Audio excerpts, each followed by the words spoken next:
जय हिंद, नमस्कार साथियों, स्वागत है आपके अपने YouTube चैनल जीएस के तड़के पर। मैं हूं आपका होस्ट एंड दोस्त श्रीवास्तव जी, लेकर आ चुके हैं बीएड प्रवेश परीक्षा 2024 का कला ग्रुप का ये महत्वपूर्ण क्वेश्चन है और ये मॉडल पेपर रहेगा आपका 2020 का। लेकिन साइंस वाले जो देख रहे हैं वो भागो मत भैया, मैं बता दूं, अगर आप साइंस से हैं तो सामान्य ज्ञान वाला जो पोर्शन आता है ना, वो भी कला वर्ग से ही कुछ रिलेटेड होते हैं। उनके क्वेश्चन अगर आप सिलेबस देखोगे तो आपको समझ में आएगा, इसलिए कुछ क्वेश्चन आप जरूर देख के जाना। ऐसा नहीं है कि कला वर्ग वाले सिर्फ कला वर्ग वाले ही से देख सकते हैं, ठीक है ना। अगर आपको पीडीएफ चाहिए तो आप जो है जीएस का तड़का वहां सर्च कर लेना टेलीग्राम पर, और साथ ही साथ अगर टेलीग्राम पर नहीं मिलता है तो आप जो है व्हाट्सएप पर देख लेना 6397850110 पर आपको ये पीडीएफ मिल जाएगी और ये पीडीएफ बिल्कुल फ्री है, ठीक है। तो चलें हम इसको शुरू करने वाले हैं। 2020 का है ये कला वर्ग का क्वेश्चन है। क्वेश्चन नंबर 51 से शुरुआत होती है और क्वेश्चन आपके सामने, सिंधु घाटी सभ्यता के किस स्थल से कब्रगाह में आदमी के साथ कुत्ते दफनाए जाने के साक्ष्य मिलते हैं? लोथल, रोपड़, बालाकोट या सुरकुर्दा? तो कहां से दफनाए जाने के साक्ष्य मिलते हैं? वो है आपका 51 का 51 नंबर बी है इसका सही क्वेश्चन, रोपड़, ठीक है ना। रोपड़ कहां है? ये पंजाब में है। कहां पर है? पंजाब में है। अच्छा ठीक है, इसका सही जवाब ये हो गया। यहां से मिलते हैं आपको कब्रगाह में आदमी के साथ कुत्ते दफनाए गए, ठीक है ना। साथ ही साथ एक जगह और भी मिले थे कब्रगाह से आदमी के कुत्ते जो है साथ एक साथ दफनाए गए थे। वो कौन सा था? वो था आपका बुर्ज होम। क्या था? बुर्ज होम। अच्छा बाबू, तो ये कहां है? तो ये है जम्मू एंड कश्मीर में। डन, ठीक है। अच्छा, कुछ ऑप्शन इसमें और देख लेते हैं, जैसे कि लोथल। अब लोथल में कहां पे है? ये है गुजरात में। कहां पर है? गुजरात में। अच्छा, किस नदी पे है? तो भोगवा नदी। भोगवा नदी कौन सी नदी है? भोगवा नदी के किनारे है। लोथल में सबसे इंपॉर्टेंट चीज क्या मिली थी? तो गोदीवाड़ा मिला था। गोदीवाड़ा क्या होता है बाबू भैया? गोदीवाड़ा वो होता है जो जहाज के रुकने का स्थान होता है, जिसको डाक यार्ड बोला जाता है। जहाज है ना, जो समुद्र में जहाज चलते नहीं, उनके रुकने का स्थान को क्या बोलते थे? गोदीवाड़ा बोलते थे। डन, इतना समझ में आ गया? ठीक है। नेक्स्ट ऑप्शन आपका है बालाकोट। बालाकोट से क्या मिला था? बालाकोट से भट्ठी मिली थी। क्या मिली थी? भट्ठी मिली थी, ठीक है। सुरकुर्दा, सुरकुर्दा से क्या मिला था? सबसे इंपॉर्टेंट कि घोड़े की अस्थियां मिली थी। क्या मिली थी? घोड़े की अस्थियां यानी हड्डी, ठीक है। डन, चलो नेक्स्ट क्वेश्चन पे आते हैं। क्वेश्चन नंबर 52 है कि मगध पर शासन करने वाला प्रथम शासकीय वंश कौन सा था? शिशुनाग वंश, नंद वंश, हर्यक वंश या फिर सिंह वंश? अब देखो, मगध पर शासन करने वाला प्रथम शासकीय वंश, इसमें क्या होगा? इसमें सही जवाब क्या हो जाएगा 52 का? वो आपका हर्यक वंश। कैसे याद रखना है बाबू भैया? याद ऐसे रखना ट्रिक से, ह स न म, हसनम, सुख सा। क्या है? सुख सा, ठीक है। अब देखो, हर्यक वंश, कलर चेंज कर दूं, चलो, हर्यक वंश, हर्यक वंश ये हो गया। उसके बाद शिशुनाग वंश, उसके बाद नंद वंश, मगध, सुंग, कड़व और सातवाहन। आ गए ना सब? ये सभी मगध पे शासन करने वाले क्रम है, ठीक है। लास्ट में क्या होता है? जो सातवाहन होता है वो धीरे धीरे करता है कि बिहार से होते होते दक्षिण भारत की तरफ पैर पसारने लगता है। कौन? सातवाहन वंश, ठीक है। चले आइए, नेक्स्ट क्वेश्चन है कि पाल शासक धर्मपाल ने किस विश्वविद्यालय की स्थापना करवाई थी? विक्रमशिला, तक्षशिला, नालंदा या वल्लभी? तो पाल शासक धर्मपाल ने किस जो है विश्वविद्यालय की स्थापना करवाई थी? अब आपको इसमें बताना है। इसका सही जवाब क्या हो जाएगा? वो है आपका विक्रमशिला। किसकी स्थापना करवाई थी? विक्रमशिला की स्थापना करवाई थी। अच्छा ठीक है, विक्रमशिला कहां पे है? वो बिहार में। कोई बात नहीं। अच्छा, बिहार में एक कॉलेज और है, उसका नाम क्या है? विश्वविद्यालय नालंदा। तो नालंदा की किसने करवाई थी? नालंदा की करवाई थी गुप्त वंश के सम्राट थे, उनका नाम था कुमारगुप्त। क्या नाम था? कुमारगुप्त। उन्होंने नालंदा की स्थापना करवाई थी। डन, ये हो गया। चलो नेक्स्ट क्वेश्चन पे आते हैं। दिल्ली के सुल्तान का पद संभालने से पहले बलबन किस सुल्तान का प्रधानमंत्री था? कुतुबुद्दीन ऐबक, आराम शाह, नसीरुद्दीन या बहराम शाह? तो यहां पर अब आपको बताना है कि 54 क्वेश्चन का सही जवाब क्या हो जाएगा। वो उसका सही जवाब हो जाएगा नसीरुद्दीन। नसीरुद्दीन का जो है वो क्या था? प्रधानमंत्री था। कौन था? बलबन था। अच्छा, बलबन को लेके कौन आया था? बलबन को लेके आए थे जब 1232 के आसपास जो है इल्तुतमिश, इल्तुतमिश ने ग्वालियर फतह किया। क्या नाम है? ग्वालियर, जो कि मध्य प्रदेश का हिस्सा है। जब ग्वालियर को फतह किया था तो वहीं पर उसे कौन मिला था? बलबन मिला था, और बलबन को उन्होंने खरीद लिया था। उसके बाद बलबन ने अपनी पोजीशन धीरे धीरे मजबूत की और एक समय आया कि वो नसीरुद्दीन शाह का जो है वो प्रधानमंत्री बन गया। डन हो गया। ये सभी गुलाम वंश में आते थे। कौन? दिल्ली सुल्तान के पद, जैसे कुतुबुद्दीन ऐबक से शुरुआत हुआ, फिर इल्तुतमिश आते हैं, आराम शाह रहते हैं, ये सभी लोग आते हैं, ठीक है। चलो नेक्स्ट क्वेश्चन है कि अलाउद्दीन खिलजी ने दक्षिण विजय करने का मिशन किसे सौंपा था? मलिक काफूर को, सांची मलिक को, उलुग खां को या खिज्र खान को? देखो, अब इसमें जो है अलाउद्दीन खिलजी ने दक्षिण विजय अभियान करने के लिए किसे भेजा? तो अलाउद्दीन खिलजी कहाँ पे थे? वो दिल्ली में थे, पर उनको जहां ना कहा था दक्षिण विजय भेजना था। दक्षिण विजय के लिए उन्होंने भेजा किसको? दक्षिण विजय भेजा उन्होंने मलिक काफूर को। ऑप्शन नंबर ए इसका सही जवाब हो जाएगा। इसके अलावा आप समझो कि जो उलूग खां थे उन्हें उत्तर मिशन के लिए भेजा था। उलूग खां किसके लिए? उत्तर मिशन के लिए भेजा था, ठीक है ना। जैसे चंगेज खां वाली जो पार्टी थी उनको लड़ने के लिए उलूग खां को उधर भेज दिया था। खिज्र खां स्वयं एक राजा था, सांजी मलिका को भी इनको भी उत्तर की तरफ भेजा गया था। डन हो गया। अब मलिक काफूर जो गया था, इसको मलिक काफूर को एक सेकंड, हाँ, मलिक काफूर को जो है वो 1000 दिनारी भी कहते हैं। क्या बोलते हैं? 1000 दिनारी बोला जाता है, क्योंकि अलाउद्दीन खिलजी ने इसे 1000 दिनार देकर खरीदा भी था। ठीक है, डन हो गया। इसके अलावा मलिक काफूर कहां कहां गया था? मलिक काफूर जो है वो मदुरई गया, ठीक है ना, जो 5 राजाओं की राजधानी थी वहां तक चला गया था। अच्छा, मदुरई कहां है? मदुरई जो है तमिलनाडु में मदुरई नामक स्थान पर है, ठीक है ना, तो वहां तक वो चला गया था। डन। इसके अलावा उसने काकतीय, वारंगल ये सब लिया था। काकतीय साम्राज्य हो गया, वारंगल हो गया, देवगिरी हो गया, इन सबको लपेटा था उसने। किसने? मलिक काफूर ने। ठीक है, इन सबको अपने केंद्र में करके इनसे पैसा वसूलने का काम किसने किया? मलिक काफूर ने किया। डन। चलिए, मराठा साम्राज्य में किस पेशवा को लड़ाकू पेशवा कहा जाता है? बाजीराव द्वितीय, बालाजी विश्वनाथ, बालाजी बाजीराव या बाजीराव प्रथम? तो मराठा साम्राज्य में किसको कहा जाता है लड़ाकू पेशवा? क्वेश्चन नंबर 56 है, इसका सही जवाब क्या हो जाएगा? तो बाजीराव प्रथम। कौन हो जाएगा? बाजीराव प्रथम। कहते हैं मराठा साम्राज्य में अगर लड़ाकू पेशवा कोई था तो ये थे। और शिवाजी के बाद अगर कोई शिवाजी के बाद कोई सबसे ज्यादा लड़ने वाला था तो कौन था? फिर बाजीराव प्रथम थे। ठीक है ना। इन्हें गद्दी कब मिली? पेशवा के रूप में कब आए? 1720 से 1740 तक ये पेशवा के रूप में बने हुए थे। डन। चलिए, वो जो आया ना, क्या नाम है, अरे रणवीर सिंह की मूवी भाई, उनकी मूवी का क्या नाम है? बाजीराव प्रथम, बाजीराव ऐसे कुछ नाम है ना, तो ये उन्हीं की मूवी है, उसी में बनाई गई है। चलिए, क्वेश्चन नंबर 57 है, कलकत्ता में उच्चतम न्यायालय की स्थापना किसके द्वारा की गई थी? 1773 का विनियामक अधिनियम, 1784 का पिट्स इंडिया एक्ट, 1793 का चार्टर एक्ट या 1813 का चार्टर अधिनियम? तो 1773 का जो रेगुलेटिंग एक्ट था, विनियामक अधिनियम, रेगुलेटिंग एक्ट, इसी के तहत उच्चतम न्यायालय की स्थापना हुई थी। किसकी स्थापना हुई थी? उच्चतम न्यायालय की स्थापना हुई थी। इसमें 3 अन्य न्यायाधीश थे। ठीक है ना, एक प्रधान न्यायाधीश रहेगा और बाकी जो है 3 अन्य न्यायाधीश थे, 1, 2 और 3। जो प्रधान न्यायाधीश थे उनको सर एलिजा इम्पे बोला जाता था। इम्पे, ये मुख्य न्यायाधीश थे।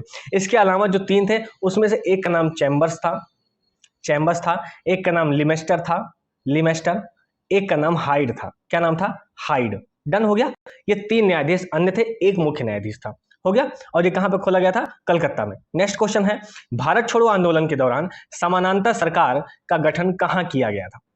भारत छोड़ो आंदोलन के दौरान समानांतर सरकार गठन कहां किया गया था? इलाहाबाद, बलिया, वाराणसी या गोरखपुर? देखो, ये इंपॉर्टेंट क्वेश्चन है, क्योंकि जब आप यूपी बीएड देने जा रहे हो तो ये क्वेश्चन भी यूपी का ही आ गया।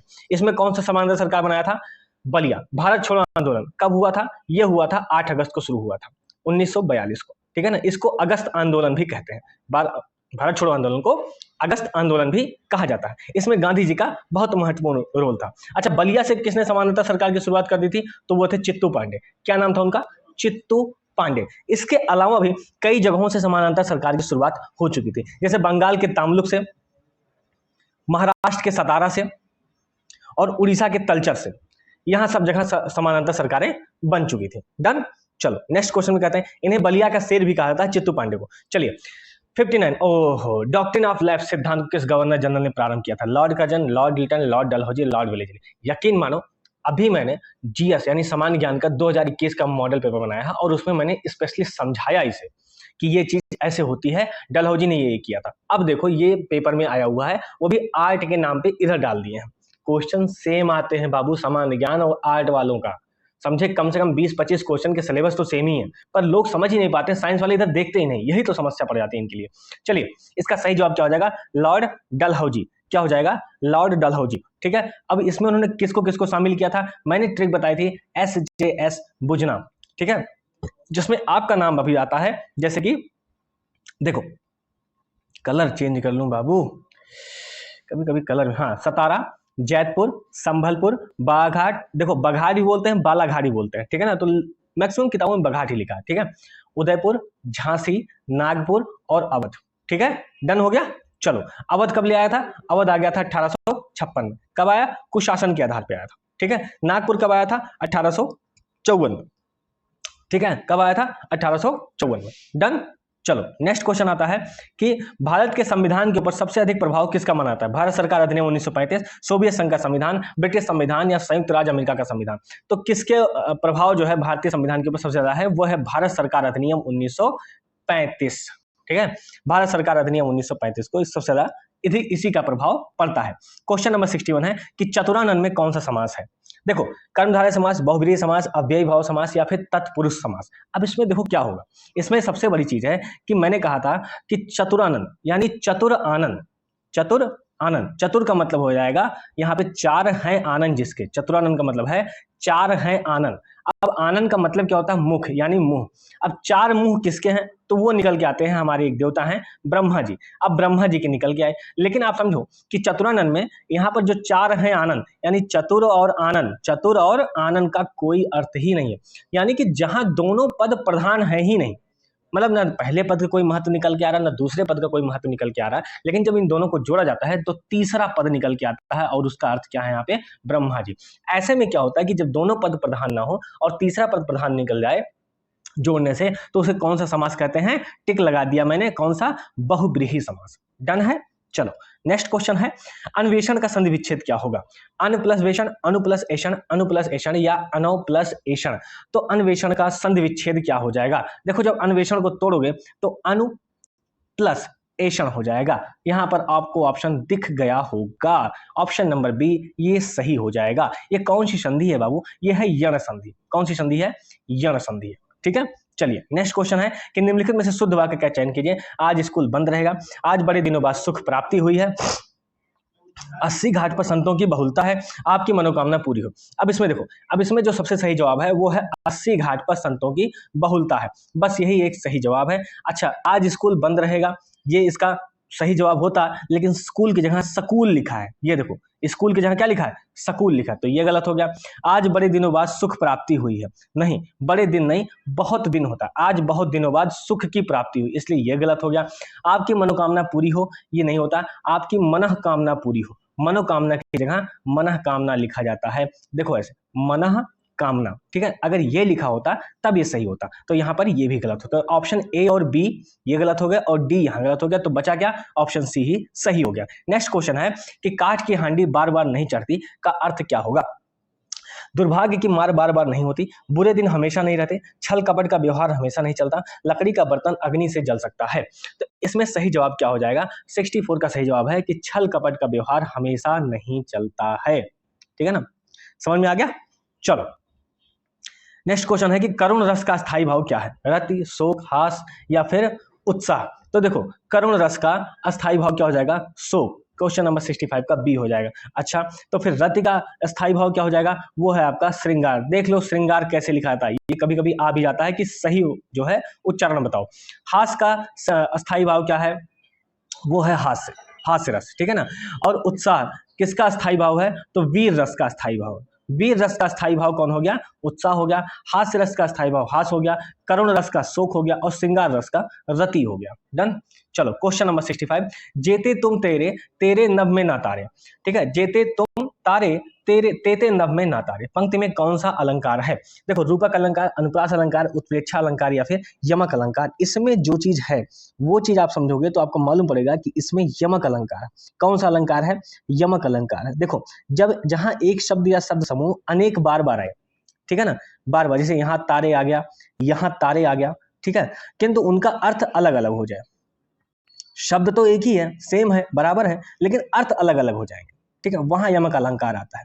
ठीक है ना, जैसे कि प्रथम तारे का अर्थ क्या हो जाएगा? तारण करना या उद्धार करना। क्या करना?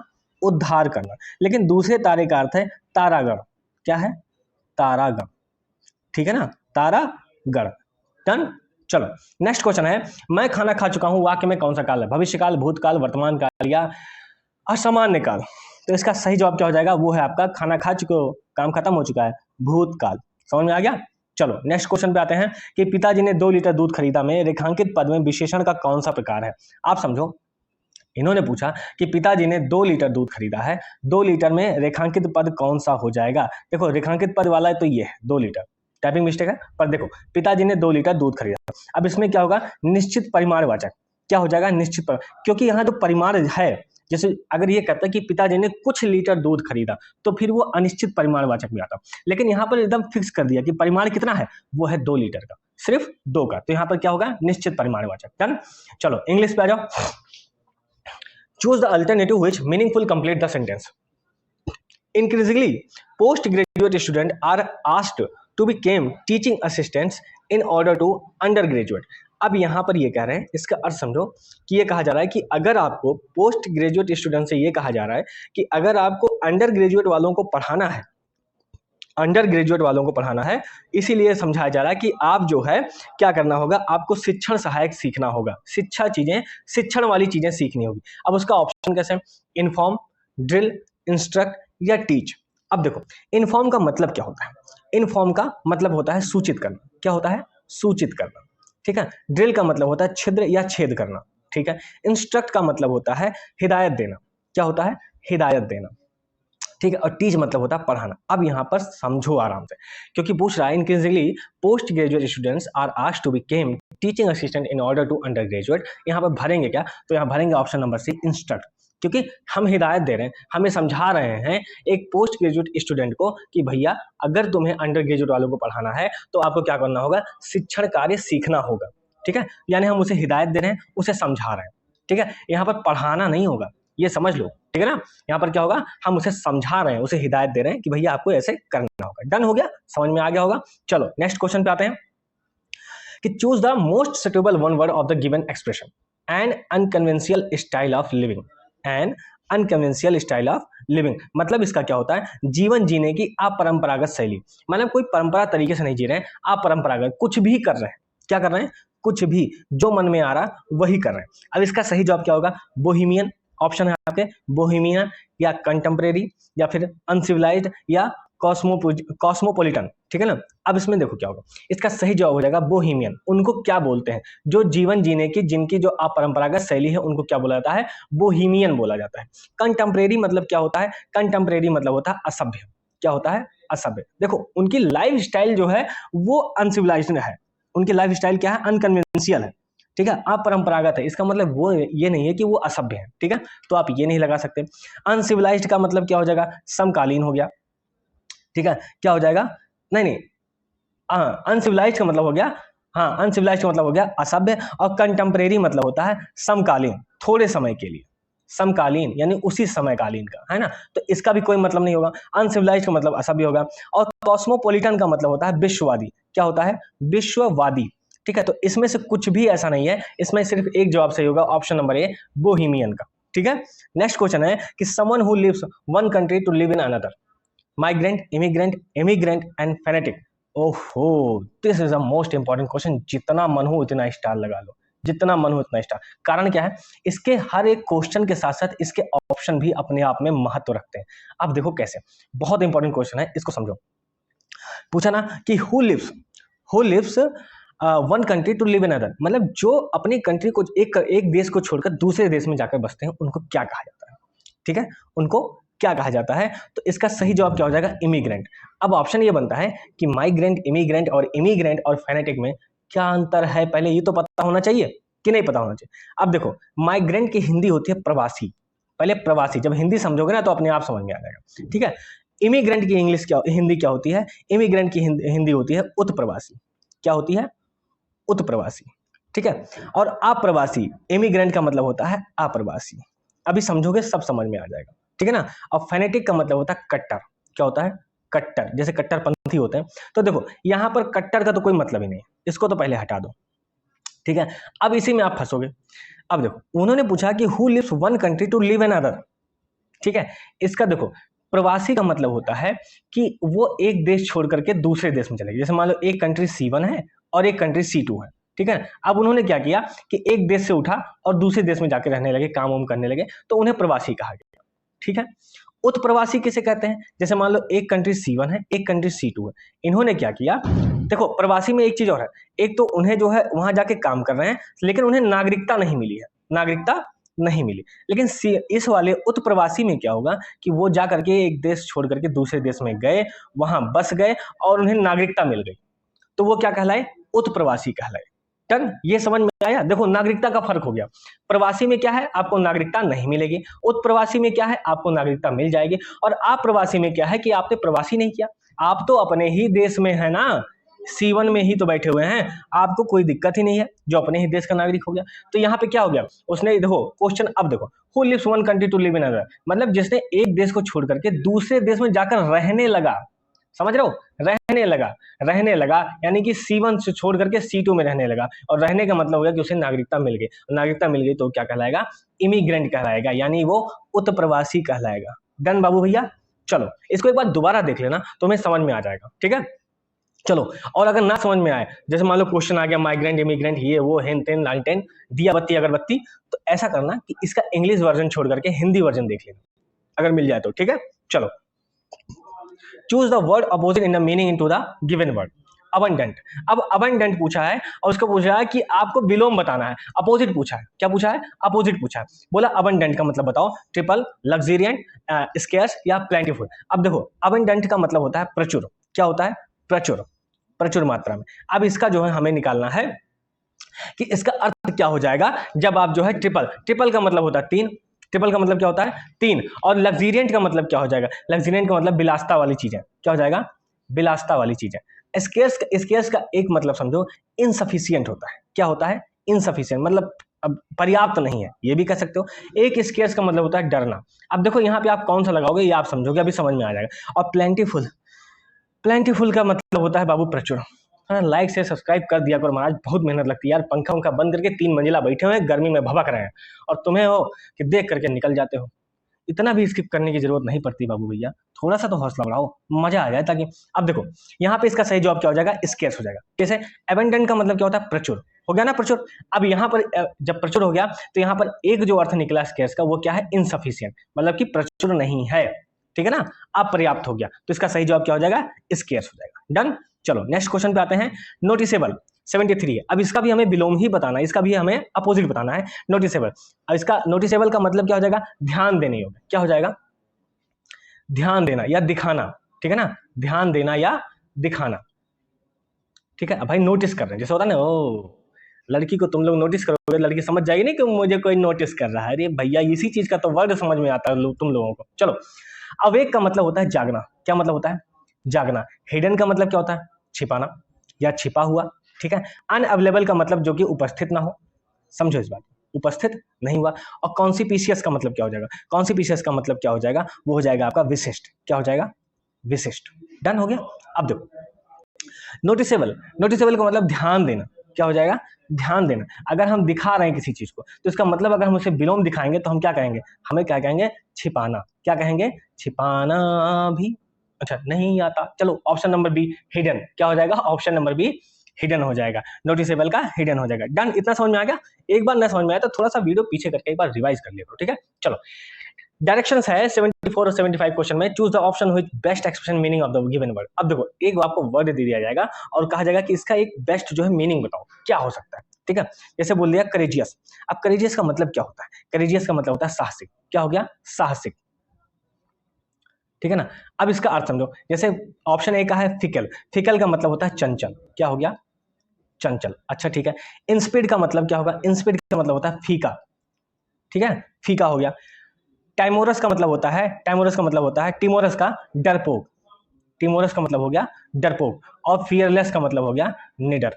अब आप देखो क्या करोगे, चूंकि आपको क्या निकालना है, साहसिक का विलोम निकालना है, ठीक है। अगर समानार्थी होता तब तो आप निडर पहुंच जाते, लेकिन यहाँ पर 74 का सही जवाब क्या हो जाएगा, एक सेकंड, ना ना ना ना ना ना, विलोम नहीं निकालना, विलोम नहीं निकालना, सॉरी सॉरी, देखो विलोम नहीं निकालना, वो जो बेस्ट एक्सप्रेस बताना है, मतलब कि आप समानार्थी ही बताना। तो सही क्या जवाब क्या हो जाएगा, मैंने तो पहले ही ऑप्शन बता दिया है, ऑप्शन नंबर डी क्या हो जाएगा, फियरलेस। यहाँ साहसिक, साहसिक का जो है वो क्या हो जाएगा, फियरलेस यानी निडर हो जाएगा। अगर विलोम पूछता तो आप क्या बताते, तब डरपोक लगाते, टिमोरस लगाते। डन हो गया।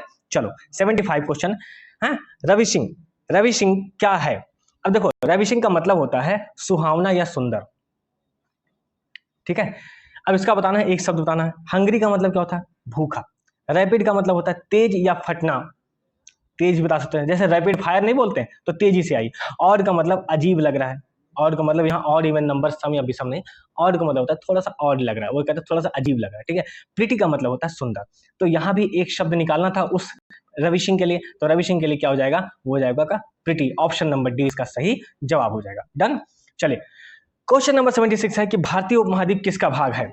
चलिए गोंडवाना लैंड, अंगारा लैंड, जुरासिक लैंड या फिर आर्यवर्त का। तो भारतीय उपमहाद्वीप किसका भाग है, देखो भारतीय उपमहाद्वीप जो भाग है वो आपका गोंडवाना लैंड का, ऑप्शन नंबर ए सही। देखो जब ये पृथ्वी थी ना, तो पृथ्वी पूरी की पूरी है, क्या है, पूरी की पूरी है। अब इसमें क्या होता है कि एक भाग जो है अंगारा लैंड बनता है और एक भाग बनता है गोंडवाना लैंड। कैसे बनता है, देखो पूरी पृथ्वी एक थी पहले, ठीक है, सारी जो है पृथ्वी ऐसे धरती जो है वो सटी हुई थी, लेकिन अब क्या हुआ, जो जमीन सटी हुई थी, अब क्या हुआ, इसमें एक दरार पड़ती है, ठीक है। अब एक दरार जो है देखो, अब ये क्या करेगी, ये ऊपर की तरफ जाएगी और ये तरफ नीचे तरफ आएगी, तो नीचे वाला गोंडवाना लैंड हो गया और ऊपर वाला अंगारा लैंड हो गया, ठीक है। ये डन समझ में आ गया। अब देखो गोंडवाना लैंड बना, तो ये जो तुम आज का अफ्रीका देखते हो, ठीक है, जो तुम आज का अफ्रीका देखते हो, अब इसमें देखो इधर मेडागास्कर है, इधर ऑस्ट्रेलिया है, इधर ब्राजील है, ठीक है, और इधर इंडिया चला है। इंडिया का जो दक्षिणी भाग है गोंडवाना लैंड का, एक तरीके से बहुत थोड़ा बहुत पार्ट है ना,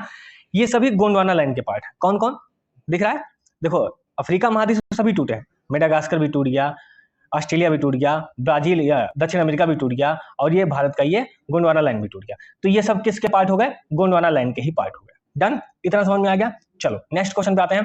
किस भारतीय राज्य की समुद्र तटीय सीमा सबसे छोटी है, केरल, गुजरात, गोवा और उड़ीसा। यकीन मानो अभी 2021 का मॉडल सॉल्व पेपर कल ही कराया है और जाके देख लोगे तो उसमें यही चीज पूछा हुआ है। पूछा क्या था कि किस भारतीय राज्य की समुद्री तटीय सीमा सबसे लंबी है, तो उसमें गुजरात लगाना पड़ा था, इसमें क्या लगाएंगे, इसमें ऑप्शन नंबर सी गोवा लगाएंगे। 101 किलोमीटर, कितना किलोमीटर, 101 किलोमीटर। कितने राज्य हैं, और वहां डिटेल में बता दिया, डिटेल में मैप बता के ऐसे बना करके पूरा बता दिया कि 9 राज्य कहाँ कहाँ अल्टीमेट उसमें सेटल होते हैं। कैसे कैसे, गुजरात हो गया, महाराष्ट्र हो गया, गोवा हो गया, कर्नाटक हो गया, केरल हो गया, तमिलनाडु, आंध्र प्रदेश, उड़ीसा और पश्चिम बंगाल। गिन लो, 9 आ जाएगा। तो कमेंट में लिख देना कि थैंक यू सर, अच्छा पढ़ाते हो, ठीक है, और लाइक से सब्सक्राइब भी ठोक दियो बाबू। चलो क्वेश्चन नंबर 78 है कि भारत की सबसे ऊंची चोटी कौन सी है, नंदा देवी, कामेट, नंदाकोट या फिर K2 गैडविन ऑस्टिन। यहाँ पर 78 का सही जवाब क्या हो जाएगा, देखो 78 का सही जवाब करने के लिए आपको ये समझना पड़ेगा कि ये कहाँ पर है, कैसे है। तो भारत की सबसे ऊंची चोटी बाबू भैया वो है आपका K2 गैडविन ऑस्टिन का, ठीक है ना। इसकी ऊंचाई कितनी है, 8611। अच्छा ठीक है भाई, तो सबसे ऊंचा कौन है, सबसे ऊंचा है आपका माउंट एवरेस्ट, जिसको अब नेपाल में क्या बोलते हैं, सागर माथा बोलते हैं। क्या बोलते हैं, सागर माथा बोलते हैं, ठीक है। यह विश्व की दूसरी सबसे ऊंची चोटी है, कौन सी, ये K2 जो है वो दूसरी सबसे ऊंची चोटी है। पहले ये कहाँ पे थी, अब ये कहाँ पे है, देखो पहले ये जम्मू कश्मीर में थी। K2 कहाँ था, जम्मू कश्मीर। जब आप मैप ऐसे बनाओगे ना ये, तो यहाँ पे क्या होता है कि जम्मू कश्मीर अब कट गया, कब से कटा, 31 दिसंबर 2019 से। कब से कटा, 31 दिसंबर 2019। तो फिर जम्मू कश्मीर अलग हो गया और लद्दाख अलग हो गया। तो अब K2 कहाँ चला गया है, अब K2 लद्दाख में चला आया। कहाँ पे चला आया है, लद्दाख केंद्र शासित प्रदेश में स्थित है। डन हो गया। चलो नेक्स्ट क्वेश्चन है 79 कि पर्वतीय स्लोपों पर मृदा अपरदन को किस प्रकार नियंत्रित किया जा सकता है, सोपान कृषि, पट्टीदार खेती, समोच्च रेखीय की जुताई या वन रोपण। अब इसमें देखो जो पर्वतीय स्लोप होते हैं ना, देखो पर्वतीय स्लोप ऐसे होते हैं, ऐसे स्लोप बन गया। अब क्या होगा कि जब बारिश के पानी ऐसे से आएगा तो मिट्टी को काटता हुआ नीचे ले चला आएगा। तो उसके लिए क्या किया जाए, तो उसके लिए लोगों ने जुगाड़ लगाया कि भैया जब मिट्टी कट जाएगी तो खेती कहाँ से होगी। तो उन्होंने जो पर्वतीय स्लोप था ऐसे, इसको काट के उन्होंने ऐसे कर दिया, ये ऐसे, ठीक है ना।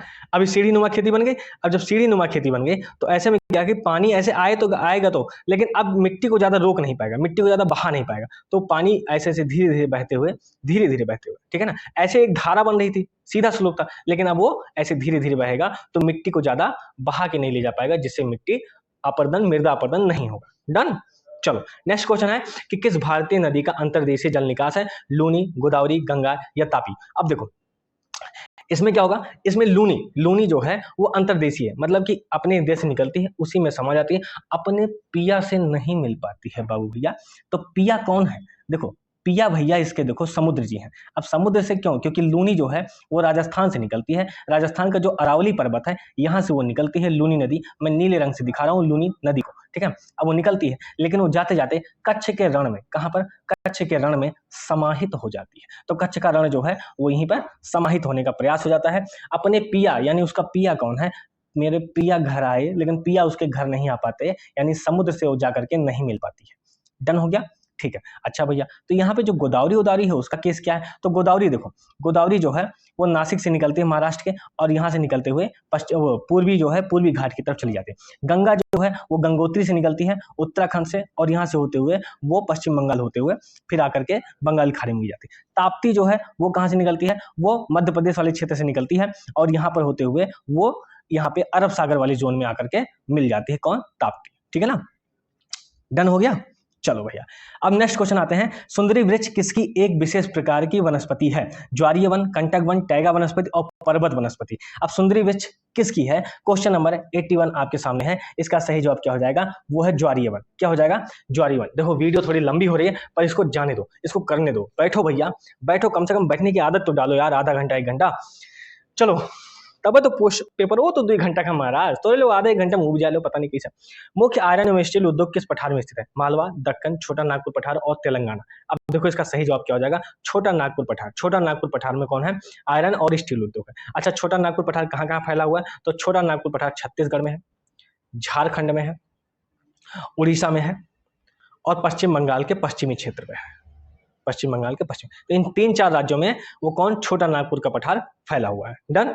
चलो, नेक्स्ट क्वेश्चन है कि कौन सा तत्व सूर्य में सर्वाधिक पाया जाता है? हाइड्रोजन, क्रिप्टन, ऑक्सीजन या फिर ऑर्गन। तो कौन सा तत्व पाया जाता है? हाइड्रोजन। 2 ही तत्व सबसे इंपॉर्टेंट है, हाइड्रोजन और हीलियम, और उसमें हाइड्रोजन की मात्रा सबसे ज्यादा होती है।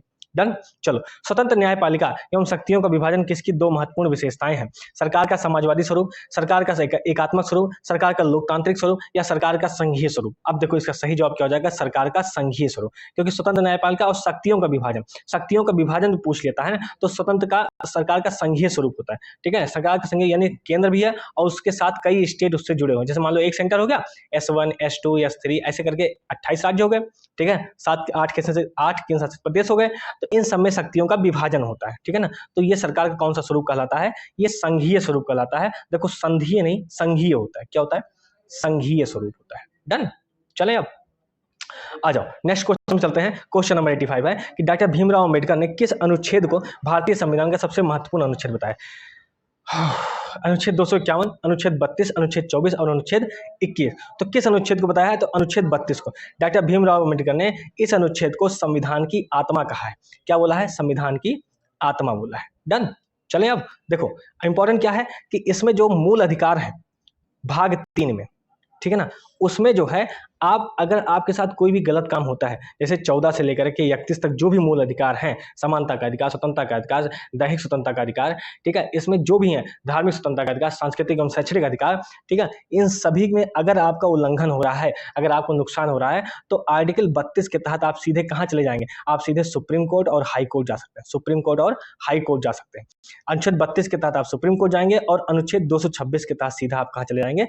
हाई कोर्ट जा सकते हैं। आपको निचली अदालत में जाने की जरूरत ही नहीं पड़ेगी। इसीलिए डॉक्टर भीमराव अंबेडकर ने इसे अनुच्छेद 32 को क्या कहा है? इसे संविधान की आत्मा बोला है। डन हो गया। चलो नेक्स्ट क्वेश्चन पे आते हैं कि संविधान कि किस संशोधन ने मौलिक अधिकारों की अपेक्षा राज्य के नीति निर्देशक सिद्धांतों को अधिक महत्व दिया है? 56वां संविधान संशोधन, 44वां संविधान संशोधन, 42वां संविधान संशोधन और 52वां संविधान संशोधन। अब इसमें क्या है? इसमें जो 42वां संविधान संशोधन था 1976 वाला, क्या था? 1976 वाला क्वेश्चन नंबर 86, 42वां संविधान संशोधन। उसमें क्या हुआ कि जो अनुच्छेद 31C वाला ऑप्शन था, उसमें क्या था? उसमें संपत्ति को लेकर के था। अब संपत्ति को हटाना भी था, इधर उधर करना भी था, तो ऐसी स्थिति में क्या किया उन्होंने? डीपीएसपी के कुछ पार्ट उठा करके किस में डाल दिए? मौलिक अधिकार में डाल दिए, और कहा कि ऐसी स्थिति में डीपीएसपी मौलिक अधिकारों से यानी फंडामेंटल राइट से ऊपर माना जाएगा। फंडामेंटल राइट यानी मौलिक अधिकार से डीपीएसपी यानी राज्य के नीति निर्देशक तत्व तो ऊपर रहेंगे, सर्वोपर रहेंगे। डन। चलो नेक्स्ट क्वेश्चन है हाँ चलो, भारत के उपराष्ट्रपति पर महाभियोग किसके द्वारा लगाया जाता है? राज्यसभा, लोकसभा, राष्ट्रपति या फिर विधान परिषद? तो किसके द्वारा लगाया जाता है? वो लगाता है राज्यसभा के द्वारा, क्योंकि भारत का जो उपराष्ट्रपति होता है वो राज्यसभा का सभापति होता है। क्या होता है? राज्यसभा का सभापति होता है। और उपराष्ट्रपति को जो वेतन मिलता है वो सभापति के नाते मिलता है, सभापति के पोस्ट के नाते मिलता है, ना कि उपराष्ट्रपति की वजह से वेतन मिलता है। इतना समझ में आता है? तो महाभियोग की शुरुआत कहां से शुरू हो जाएगी? राज्यसभा से ही शुरू होती है, ना कि लोकसभा से। डन। मंत्रिपरिषद में निम्न में से कौन शामिल नहीं है? कैबिनेट मंत्री, कैबिनेट सचिव, राज्य मंत्री या बिना विभाग का मंत्री। अब देखो इसमें क्या होगा, सारे मंत्री शामिल होंगे लेकिन जो कैबिनेट सचिव होता है वो शामिल नहीं होता। तो मंत्रिपरिषद किससे मिलकर बनी होती है? कैबिनेट मंत्री होते हैं, राज्य मंत्री होते हैं और बिना विभाग के मंत्री होते हैं। तो इन तीनों लोगों से मिलकर बन सकती है मंत्रिपरिषद, ठीक है, लेकिन उसमें कैबिनेट सचिव शामिल नहीं होते हैं। डन। नेक्स्ट क्वेश्चन आइए, भारत की संसद द्वारा दल बदल विरोधी कानून किस वर्ष पारित किया गया था? दल बदल विरोधी, इसमें क्या होता था बाबू कि जैसे दूसरे के नाम पे लेके टिकट और पैसा और जीत गए बाबू, लेकिन तुरंत जैसे जीते तैसे कुर्सी चेंज करके दूसरी पार्टी में भागे, क्योंकि दूसरी पार्टी ने बाद में खूब पैसा दे दिया। तो ऐसे में जो पुरानी वाली पार्टी होती थी वो परेशान हो जाती थी कि भाई ये कौन सा तरीका है, खाए हमारा छेद हमारे में कर दिया है, खाए हमारा काम उनका जाके कर रहे हैं। तो इसलिए दल बदल विरोधी कानून लेके आया गया। ये कब लेके आया गया था बाबू? ये लाया गया था 1985 में, ठीक है। कौन सा संविधान संशोधन था? तो 52वां संविधान संशोधन था और 1985 में दल बदल विरोधी कानून लाया गया था। इसको किस अनुसूची में जोड़ा गया था? तो वो अनुसूची का नाम था अनुसूची नंबर 10। कौन सी अनुसूची थी? 10वीं अनुसूची थी। डन। चलो क्वेश्चन नंबर 90 है कि भारतीय संविधान के किस संशोधन ने नगरीय स्थानीय सरकारों को संवैधानिक दर्जा दिया? नगरीय स्थानीय, ध्यान से समझो, एक ग्रामीण स्थानीय होगा, एक नगरीय स्थानीय होगा। 74वां, 72वां, 73वां या 71वां। अब ऑप्शन में क्या हो जाएगा? ऑप्शन में हो जाएगा आपका ऑप्शन नंबर ए 74वां संविधान संशोधन। अब 74वां संविधान संशोधन जब हुआ था तो अब इसमें क्या हुआ कि इसको जो करके किस अनुसूची में जोड़ा गया? ये 12वीं अनुसूची में जोड़ा गया, ठीक है ना। और जो ग्रामीण स्थानीय था वो 73वां संविधान संशोधन था, ठीक है ना। गांव के लिए, ग्राम वाले के लिए वो 73वां संविधान संशोधन। और अनुसूची कौन सी थी? वो 11वीं अनुसूची थी। अच्छा कैसे याद रखना है? देखो जब तुम 7 4 7 3 को जोड़ोगे तो 7 3 कितना होता है? 10, उसमें एक जोड़ दो तो 11 हो गया, ठीक है। और जब तुम 7 4 को जोड़ोगे तो कितना होगा? 11, और फिर उसमें एक जोड़ दो तो कितना हो गया? 12। तो 74वां संविधान संशोधन 12वीं अनुसूची, 73वां संविधान संशोधन 11वीं अनुसूची। डन। चलो नेक्स्ट क्वेश्चन पे आते हैं कि एक ऊष्मा छिपी प्रतिक्रिया क्या होती है? प्रतिक्रिया जिसमें ऊष्मा विमोचित होती है, प्रतिक्रिया जिसमें ऊष्मा अवशोषित होती है, सूर्य के प्रकाश को पूर्णतः शीतल कर देती है, या फिर उपरोक्त में से कोई नहीं। तो वह प्रतिक्रिया जिसमें ऊष्मा विमोचित होती है यानी जिसमें ऊष्मा निकलती है उसको ऊष्मा छिपी अभिक्रिया बोलते हैं, ठीक है। चलो नेक्स्ट क्वेश्चन है कि किसी तत्व की रासायनिक प्रकृति निम्नलिखित में से किस पर निर्भर करती है? प्रोटॉन पर, आवेश पर, संयोजी इलेक्ट्रॉन पर, या इनमें से कोई नहीं। देखो रासायनिक प्रकृति के बारे में पूछ रहा है तो रासायनिक प्रकृति किस पर निर्भर करती है? संयोजी इलेक्ट्रॉन पर। किस पर निर्भर करती है? संयोजी इलेक्ट्रॉन। संयोजी इलेक्ट्रॉन का मतलब ये होता है कि लास्ट कक्षा में, लास्ट की क्लास में, यानी जो सर्किल होती है उसमें आपके कितने इलेक्ट्रॉन बचे हो। जैसे मान लो सोडियम का 11 होता है, 2 8 और 1, ठीक है। अब उसमें क्या होता है, इसकी 3 कक्षा बनेगी, एक ये कक्षा, एक ये कक्षा और एक ये कक्षा। अब ऐसी स्थिति में क्या होता है कि आपकी पहली कक्षा में 2 हो जाएंगे, दूसरी कक्षा में आपके 8 आ जाएंगे और तीसरी कक्षा में आपका 1 इलेक्ट्रॉन आया। तो यानी कि इसकी रासायनिक प्रकृति इस अंतिम वाली कक्षा से भी डिपेंड करती है, यानी इसका संयोजी इलेक्ट्रॉन क्या हो गया? वो 1 हो जाएगा। अब सोडियम जब लिखते हो तो Na+ लिख दोगे, ठीक है, यानी वो 1 इलेक्ट्रॉन ही निकाल सकता है, ठीक। अब जैसे क्लोरीन का होता है तो क्लोरीन का होता है 17, कितना होता है? 17। जब उसको आप तोड़ोगे तो आप तोड़ोगे 2 8 और 7, ठीक है। अब लास्ट वाली कक्षा में 7 हो गए, यानी 1 की कमी है, मैक्सिमम 8 हो सकते थे, तो 1 की कमी होगी तो ये ले लेगा, तो जब ये इलेक्ट्रॉन लेगा तो इसका Cl- हो जाएगा। समझ में आया? तो जब लेता है तो माइनस और जब देता है तो प्लस हो जाता है। डन। अगर 7 है तो 1 लेकर के 8 बना लेगा, लेकिन अगर सिर्फ 1 है तो वो दे देगा। इसीलिए आप देखोगे कि NaCl बन जाता है। कैसे बन जाता है? NaCl, क्योंकि Na के पास 1 इलेक्ट्रॉन होता है वो दे देगा और Cl के पास 1 माइनस होता है, 1 कमी होती है, वो इसको दे देगा, ठीक है। तो ये दोनों मिलकर के क्या बना लेते हैं? नमक बना लेते हैं बाबू। क्या बना लेते हैं? नमक बना लेते हैं। डन है। चलो भैया नेक्स्ट क्वेश्चन पे आते हैं। निम्नलिखित में से वह ग्रंथि कौन सी है जो शरीर का ताप स्थायी रखती है? पीयूष ग्रंथि, हाइपोथैलेमस, पीनियल ग्रंथि या अवॉर्ड ग्रंथि। अब देखो पीयूष ग्रंथि को तो मास्टर ग्रंथि बोलते हैं, इसमें से एक और है जो शरीर का ताप स्थायी रखती है, वो कौन है? हाइपोथैलेमस। कौन है? हाइपोथैलेमस, ठीक है। तो हाइपोथैलेमस क्या है? वो शरीर का ताप स्थायी बनाए रखती है, ठीक है। चलिए नेक्स्ट क्वेश्चन है कि घटिया वस्तु के लिए मांग गिरती है। चलिए दोस्तों 94 क्वेश्चन है, उसमें ये कहता है कि घटिया वस्तु के लिए मांग गिरती है। घटिया वस्तु के लिए मांग गिरती है, ऑप्शन आपका कीमत बढ़ती है, आय बढ़ती है, कीमत घटती है या आय घटती है। तो इसका सही जवाब क्या हो जाएगा? 94 का सही जवाब हो जाएगा आय बढ़ती। अब इसका मतलब समझो, जब घटिया वस्तु के लिए मांग गिरती है तो आय बढ़ती। कैसे? अगर तुम्हारी इनकम 5 रुपए है, ठीक है, तो तुम 2 रुपए वाला पार्ले जी खाओगे। क्या खाओगे? पार्ले जी, ठीक है ना। और अगर तुम्हारी इनकम जो है 500 रुपए हो गई, ठीक है ना, तो तुम ब्रिटानिया खाओगे या बहुत कोई अच्छा बिस्कुट खाओगे जो 25 रुपए का होगा, ठीक है ना। जब तुम 25 रुपए वाला जो क्रीम वाली बिस्कुट खाओगे, ठीक है, तो तुम इसको क्या समझोगे कि ये घटिया है। कौन सा? 2 रुपए वाला, ठीक है। जो पहले के जमाने में 2 रुपए वाला पार्ले जी मिलता था ना बाबू, 8 बिस्कुट 2 रुपए का बड़ा बड़ा, अब तो तुम लोग के मम्मी पापा जानते होंगे, क्योंकि हमारे घुटने में भी दर्द होता है, हमारी उम्र भी उनके बराबर ही होगी। खैर थंबनेल में थोड़ा छोटे लगते हैं, वैसी बात नहीं है। चलो अच्छा, समझो इसे। तो जो पहले खाते थे वो, जब अब इनकी इनकम बढ़ गई तो अब वो बढ़िया क्रीम वाली बिस्कुट, ये वाली हेन तेन लालटेन चॉकलेट वाली बिस्कुट, तो कहते हैं पार्ले जी तो कुत्तों वाली बिस्कुट है। समझ रहे हो कि नहीं? लेकिन पहले वो वही खाते थे, तब उन्हें दिक्कत नहीं थी। तो अब समझो कि जब आय बढ़ती है तो घटिया वस्तुओं के लिए मांग गिर जाती है, लेकिन अगर आय घटी, है ना, वही 500 का रेट जब तुम्हारी इनकम जो है 10 रुपए हो जाएगी ना, तो तुम फिर अपनी पुरानी यादों में लौट आओगे कि भैया 5 रुपए वाला पार्ले जी लाओ, उसी को चाय में डुबो के खा लेंगे, सबसे अच्छा बिस्कुट मानोगे तुम उसे। समझ में आ गया? डन। चलो नेक्स्ट क्वेश्चन है कि किस प्रकार के बाजार में एक व्यवसाय संघ कीमतों को नियंत्रित करने में असमर्थ रहता है?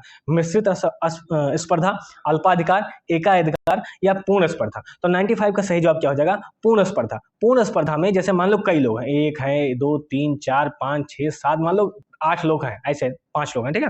अब ये मार्केट का रेट कुछ और बनाएंगे अपने सामान का, उसी सामान का रेट कुछ और बताएंगे, कुछ और, ये कुछ और, मतलब ये एक्स बताएंगे, वाई बताएंगे, जेड बताएंगे, ए बताएंगे, बी बताएंगे, अलग अलग रेट बताएंगे, ठीक है ना। तो नियंत्रित नहीं कर सकते, कीमतों को आप नियंत्रित नहीं कर सकते। लेकिन लेकिन लेकिन अभी देखो, अभी आपको समझ में आ गया। लेकिन अगर एकाधिकार हो, मोनोपोली हो, कि मार्केट में सिर्फ आप ही का सामान बिकता है, तो आप उस सामान को नियंत्रित कर सकते हो कि मेरा जो है ब्रेड जो है वो 5 रुपए का है, बस।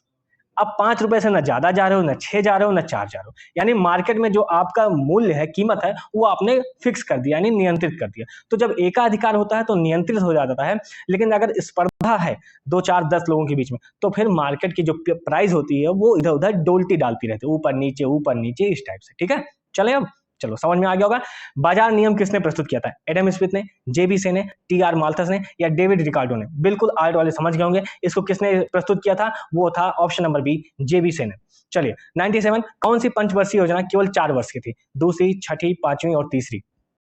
अब देखो, पांचवी पंचवर्षीय योजना थी ऑप्शन नंबर सी, जो 1974 से लेकर 1979 तक चलनी थी। पर हुआ क्या कि 78 में ही जनता सरकार आ गई। अब जनता पार्टी की जब सरकार आई तो उन्होंने क्या किया, ये जो पंचवर्षीय योजना 5 साल की चलने वाली थी, इसको 4 साल में ही रोक दिया, यानी 1974 से 78 में, और कहा कि अब जो है मेरा प्लान चलेगा, जिसको रोलिंग प्लान कहते हैं, 78 से 79 और 79 से 80, ठीक है ना। अब देखो कहानी, तो पूछते हैं कौन सी पंचवर्षीय योजना केवल 4 वर्ष चली थी? तो 5वीं पंचवर्षीय योजना, ठीक है। देखो सवाल यहीं तक है, जवाब यहीं तक, पर अंदर की बात समझोगे तो तुम्हें अंदर ही अंदर मालूम पड़ेगा कि जब 1980 में जनता पार्टी की सरकार हट गई और इंदिरा सरकार आई, यानी कांग्रेस की, तो उसने क्या किया, उसने पहला काम यही किया कि पहले तो हमारा वाला लेके आओ, यानी कि 74 से 79 वाला, क्योंकि 74 से 78 तक चला था, 1 साल रह गया था, तो कांग्रेस ने कहा कि जो 1 साल रह गया है ना, वो जनता पार्टी की सरकार से ऐड कर दो, हमारा पंचवर्षीय योजना पूरा हो गया। अब हम अगली पंचवर्षीय योजना 80 से 85 वाली चलाएंगे। तो कांग्रेस से पूछा गया कि फिर 79 से 80 वाली क्या रहेगी, जो 1 साल ये चलाई गई थी जनता सरकार द्वारा। तो इसको उन्होंने रोलिंग प्लान बोल दिया कि रोलिंग प्लान। अब अगला क्वेश्चन देखो कैसे बन सकता है कि रोलिंग प्लान किस वर्ष चला था, है ना। रोलिंग प्लान किस वर्ष चला था? तो वो आएगा 1979 से 80 के बीच में, 1979 से 80 के बीच में, ठीक है। और जब ये पूछे कि कौन सी पंचवर्षीय योजना केवल 4 वर्ष चली थी, तो वो चली थी 5वीं पंचवर्षीय योजना। समझ में आ गया। लेकिन बाद में कांग्रेस आती है तो उसको एक ऐड कर देती है पीछे जा करके, जैसे 80 में सरकार बन रही है, लेकिन पीछे वाला कागज उठाती है कि 1978-79 वाला भी लेके आओ, उसको 1 साल इसमें जोड़ो हमारी 5वीं पंचवर्षीय योजना में। समझ में आ रहा है। लेकिन क्वेश्चन तुम्हारा यहीं तक आएगा कि केवल 4 वर्ष वाली कौन सी थी, तो 5वीं। शायद आपको समझ में आ गया हो, नहीं समझ में आएगा तो जब मैं पंचवर्षीय योजनाओं को बनाऊंगा, लिस्ट पढ़ाऊंगा आपको, तो आपको डिटेल में समझा दूंगा, ठीक है। चलो नेक्स्ट क्वेश्चन है, निम्न में से कौन हिंद महासागर तटीय क्षेत्र सहयोग संघ IORA का सदस्य नहीं है? मॉरिशस, अफगानिस्तान, भारत और बांग्लादेश। देखो इसका सही जवाब क्या हो जाएगा? अफगानिस्तान। अब लोकेशन समझो क्या है। देखो ये आपका हो गया अफ्रीका महाद्वीप, ठीक है ना, ये हो गया आपका अफ्रीका महाद्वीप, ये आपका हो गया इंडिया, ठीक है। इधर आपका ऑस्ट्रेलिया हो गया, और यहाँ पर आपका मॉरिशस, ये मालदीव हो गया, अरे वो क्या कहते हैं, मेडागास्कर हो गया, ये मेडागास्कर हो गया, ठीक है। इधर आपका जो है मॉरिशस हो जाएगा, इधर आपका मालदीव हो जाएगा, ठीक है। अब जो आपका अफगानिस्तान वाला क्षेत्र है वो यहाँ पे है, कहाँ पे है? यहाँ पे, ठीक है। ये लैंड लॉक कंट्री है। कौन सी कंट्री है? यानी चारों तरफ से जमीन से घिरी हुई कंट्री। अब ऐसी स्थिति में पूछा क्या है क्वेश्चन, देखो हिंद महासागर तटीय क्षेत्र, तो पहली बात तो अफगानिस्तान आ ही नहीं पाएगा तटीय क्षेत्र में, तो वहां पर मॉरिशस आ जाएगा। देखो अब मैं कलर चेंज कर रहा हूं, अब समझो इस बात को। मॉरिशस आपका ये हो गया, ठीक है। और उसके बाद फिर क्या बोला, बांग्लादेश, बांग्लादेश आपका यहाँ पे हो जाएगा, ठीक है, ये भी जो है इस हिंद महासागर वाले क्षेत्र में आ जाएगा, ठीक है, और भारत है ही, तो हिंद महासागर तटीय क्षेत्र में जो एक सहयोग, जो आर्थिक व्यापार हो सकता है वो हिंद महासागर वालों के लिए है, ना कि जो लैंडलॉक कंट्री है उनके लिए। डन, ये बात समझ में आ गई होगी। चलो 99 पे आते हैं कि सूक्ष्म अर्थशास्त्र का संबंध किससे है, समग्र यूनिट से, सीमांत यूनिट से, व्यक्तिगत यूनिट से या फिर आंशिक यूनिट से। तो किससे है, यह है आपका व्यक्तिगत यूनिट से। किससे संबंधित है, व्यक्तिगत यूनिट से। सूक्ष्म अर्थशास्त्र का संबंध किससे हो गया, वो है आपका व्यक्तिगत यूनिट से। डन। नेक्स्ट क्वेश्चन है कि किसान क्रेडिट कार्ड योजना किस वर्ष शुरू की गई थी। 1998, 1991, 2000 और 1996। देखो किसान क्रेडिट कार्ड योजना जो शुरू की गई थी वो शुरू की गई थी 1998। इंपॉर्टेंट है, इस बात को समझो, ठीक है। इसमें क्या होता है, इसमें आपको जो सूक्ष्म वाले होते हैं यानी अल्प वाले, मध्यम वाले या दीर्घ वाले, जैसी आपको ऋण चाहिए आपको ऋण यहाँ पर मिल जाएगी। आप अगर किसान है तो किसान क्रेडिट कार्ड योजना के तहत आपको यहाँ पर ऋण प्रदान कर दी जाएगी, ठीक है। अभी यहाँ से क्वेश्चन आना मुश्किल हो गया, लेकिन अब लेटेस्ट जो आपका क्वेश्चन बन सकता है वो क्वेश्चन ये बन सकता है कि पीएम किसान निधि कब शुरू हुआ था। पीएम प्रधानमंत्री किसान सम्मान निधि योजना, प्रधानमंत्री किसान सम्मान। अरे बाबू थोड़ा सा लाइक से सब्सक्राइब भी कर दिया करो बाबू भैया, कितनी बार तुमसे कहा जाए, रिक्वेस्ट करना भी अच्छा नहीं लगता यार। एक तो वीडियो बनाओ ऊपर से पसीने में भीगो, फिर तुम लोग का अलग चलता है। चलो अच्छा सुनो, जो मनो करो यार, चलो सुनो, लेकिन पहले तुम लोग का अच्छा हो जाए और क्या चाहिए। देखो पीएम किसान सम्मान निधि योजना, ठीक है। अब इसमें क्या हुआ था, इसको लागू किया गया है 1 दिसंबर 2018 को, 1 दिसंबर 2018 को। इसमें क्या होता है कि एक वर्ष में किसानों को 6,000 रुपए मिलेंगे। कैसे कैसे, 2000 2000 2000 की 3 किस्त आपको मिलेगी, ठीक है। अभी लेटेस्ट इसकी 16 किस्त पूरी हो चुकी है और 17वीं किस्त आने वाली है। 17वीं किस्त कब आएगी बाबू, वो आएगी जून के लास्ट में, इसी जून 2024 के लास्ट वीक में जो है वो 17वीं किस्त आ जाएगी। तो अभी तक कितनी किस्त पूरी हो चुकी है, तो 16 किस्त पूरी हो चुकी है। ध्यान आ गया, कौन सा है, पीएम किसान सम्मान निधि। कब आया, दिसंबर 2018 को, यानी 1 दिसंबर 2018 को। कितनी किस्त पूरी हो चुकी है, 16वीं किस्त। 17वीं कब आएगी, जून के लास्ट वीक में, ठीक है। भविष्य भी बता दिए, ठीक है भैया। अब थोड़ा सा आज का ये कला वर्ग का 100 क्वेश्चन यहाँ कंप्लीट हो गया, 50 क्वेश्चन। तो थोड़ा सा लाइक से सब्सक्राइब कर दो, लोगों का सम्मान करो, महिलाओं का सम्मान करो, और थोड़ा लाइक से सब्सक्राइब करो, दोस्तों के साथ शेयर करो और मजे करो गवर्नमेंट कॉलेज लेकर, क्योंकि मैंने लिया था तो मुझे पता है कि कितना बार जाना पड़ता था कॉलेज में। बहुत कुछ खास नहीं, बहुत मजे थे, ठीक है। चलो ठीक, थैंक यू, धन्यवाद, जय हिंद साथियों।